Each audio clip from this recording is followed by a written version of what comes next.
I try to do as much as I can. Yeah, and when you talk about the image, how powerful the images, those negative images are, when you uh, talk to a black person and or you bring up the history of black people or any people, they usually will revert back to those images of slavery. They'll revert back to those negative images that have for so long been pushed in in media and stuff and in educational books and so I think it is very important that we have people like you to reinforce the positive images and the dignity and that we all have as a people, the greatness of us as a people, because we get enough of the negative, especially with television programming. And I believe I read somewhere where it said that image sticks into your mind for a certain amount of time, but when they add the words to it stays even longer. So I do realize, and I don't think our people realize that those images that they see that are shoved down our face every day, they do affect us in how we feel about each other. Absolutely, absolutely. And look at and then there's the negative lyrics Oh yes. in rap, especially Hmm. how it not only deforms the young people who listen to it, it further deforms. I mean, I wish there was a way to have a class action suit against all of those white executives who Hmm. demanded that the black rappers say all of the destructive and negative things about black people. Just like you have anti Semitism, there should be a movement for anti Africanism because Hmm. there should be a way to address these things as in a legal remedy. I'm Hmm. not the legal scholar to know how to do this, but Hmm. it means that somebody has to think out of the box. And once Yes.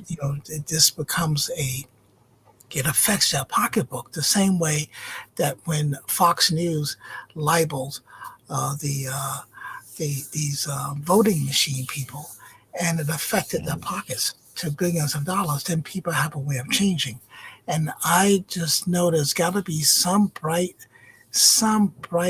kids out there, lawyer kids, legal with Hmm. legal minds, who can figure out a way that we can develop the structure to do a class action suit. It may involve first having Congress pass a law against it. Or, I mean, Congress pass laws against being anti-Asian, against anti-Jewish. Everybody except us, and if we're a linchpin in the election, then we're not asking for enough. If we're not asking for that kind of legislation, Right. since we know it can be done. Just like we're not asking for legislation and treaty agreements between this country and Africa that's beneficial to Africa, as Hmm. opposed to the same ripoff behavior that we are doing. We're doing economic vampirism. This country on Hmm. Africa, but we African Americans are not really attuned to any of this because we, first of all, have been encouraged to put all our attention, what little attention we have, is on entertainment, Yes. not on what's in the books. So when Yeah. you have a house where you walk into that house and all you hear is television all day long, that tells you that there's no studying going on, that there's Yeah. nothing being put. Something is going through the ears, but nothing is stopping in between them. And so that's a culture, a value. Not everybody has to do, but it has to take hold in the culture, that we have to move away from being scared of God to being scared of not being in control of our tomorrows, and finding a way to make sure that education is important, that advancement is important, that self investment is important, and Hmm. that control of our intellectual property is important. Look at the most valuable thing that when you talk about creativity, we have produced the most valuable intellectual property, whether it's in Hmm. our writings, in our art, but definitely in our music. When you Yeah. go in, you go into a place and you hear these music companies playing stuff. What do you hear they're playing? The Yeah. majority of what they're playing is Motown, or Yeah. it's really international. It's R&B. Yeah. It's not all this. You know, it's not the craze at the time of the white entertainers who go by like flash.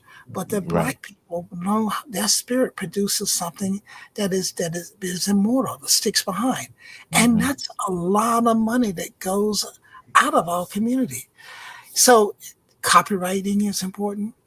Management Hmm. rights is important. You know, they say show business is only 5% show and 95% business. Well, we're good at the 5%, but Right. we're not good at the 95%.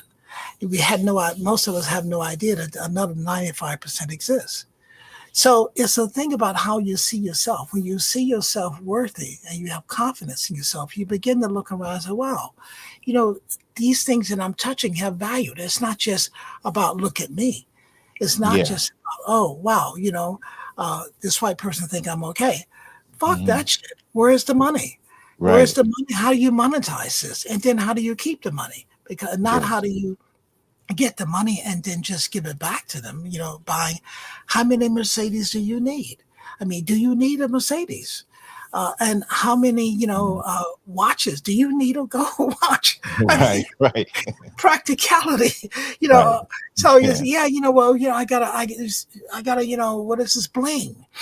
You Yeah. know, I've been photographing the tomb of a man who died 3,200 years ago, black man.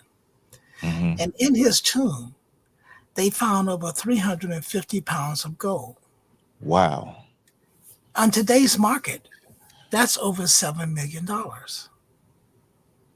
And his tomb had been robbed. Most of the stuff had been robbed before it was discovered 100 years ago. Now, Mm. what kind of people were those people? They Hmm. obviously thought a lot of themselves. So Yes. much so that they knew how smart they were. They even produced our calendar that we still use.